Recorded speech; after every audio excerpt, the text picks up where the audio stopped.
channel R9 මේ යන ගමනේදී අපිට ඇත්තටම වැදගත් වෙන දෙයක් අද කතා කරනවා. මොකද හේතුව ඉල්ලුමත් එක්ක ඇති වෙච්ච දෙයක් හේතුවක්. ඇත්තටම අපි අලුත් කැමරා, අලුත් ලෙන්ස්, අලුත් ලයිට්ස් හැම දෙයක්ම අලුතෙන් දෙනවා කියලා ඒක මුළු ලංකාවම දැන් දන්නවා. ඒ නිසා අපිට මෙච්චර ඉල්ලුමක් තියෙන්නේ. ඒ නිසා අපි මේ ගමන නැගලා යන්නේ මාස කිහිපයක් ඇතුළත. ඇයි අපි ළඟ හිර වෙන ලෙන්ස්, සංගස්ථාපු ලෙන්ස්, රිපෙයාර් කරලා එම්ෙන් කරලා ගියාම නන්නත්තර වෙනවා. අපි ළඟ නැහැ. ඒ නිසා හොඳ ගමනක් යන්න හොඳ බඩුව ඕනේ. ගිහලා බය නැතුව වැඩක් කරන්න, වෙඩින් එකක් කරන්න, මොනවාරි ෆන්ක්ෂන් එකක් කරනකොට ආයි නැවත අවුල් වෙනවා අරගෙන යන්න බෑ. ඒ නිසා යන ගමනේදී අපේ ඉල්ලුම ගොඩක් වැඩිලා මේ දවස්වල අපිට හිඟ වුණා 50 ප්ලේස්. ඒ නිසා මට සිද්ධ වුණා එකපාරම දෙකක් උස්සගෙන එන්න. හරි. තව දෙකක්. ඊනිවට අමතරව. ඉතින් ඇත්තටම ඉතින් බලමු එනන්නේ අලුත් ඉන්න. දුපුරුදු පාරදී දිගාරිනෝ. මෙයාව එළියට ගන්නවා. පැත්තකින් තියෙනවා. කලවනවා.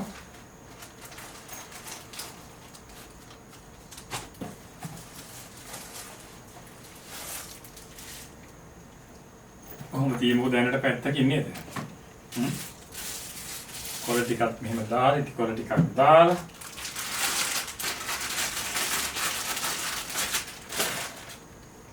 මෙයාවත් හයි කරගෙන කොහොමනින් මම මේවට ගඩොල පෙන්නුවේ නැවත නැවුම් බව පෙන්වන්න. හරි? එහෙම නැතු මේ ගෑල්ලා ටක් ගාලා ගැලුවා නෙමෙයි. මේ ඔක්කොම අපි ළඟ සතුව තියෙන බව පැහැදිලි කරන්න. හරි? ඇත්තටම ඉතින් පට්ට අලුත්.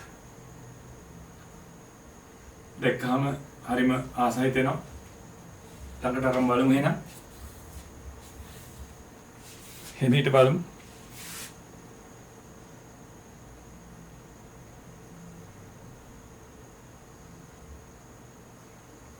Made in Japan.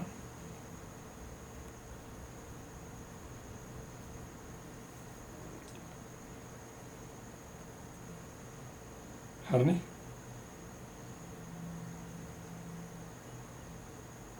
Made in Vietnam නෙමෙයි නෙමෙයි. හරිද? ජපාන් කියලා ගහලා තියෙනවා.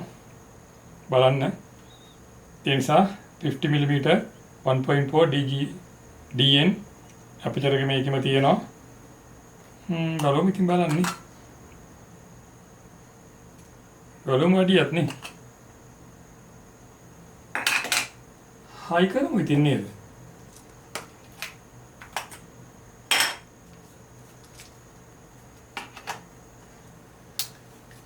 ඔන්න ඇහැට දැනෙන ඇහැට හුරු කලින් පෙන්වනවා G master මෙන්න 50 එක කලින් අපි පැහැදිලි කළා ඔයගොල්ලන්ට. ඒක G master 50ක් මේක sigma 50ක්. ඕන જાතික බඩු තියෙනවා. එහෙනම් මම හිතනවා පැහැදිලි ඇති කියලා. දෙන්නම අලුත්. දෙන්නම නැවුම්. මිටතරදී මොනව පෙන්වන්නද නේ? එන එකතු වෙන අපිත් එක්ක channel R9 එක යන්න ලස්සන ගමනක්. ඔබට එනම් සුබ දවසක්.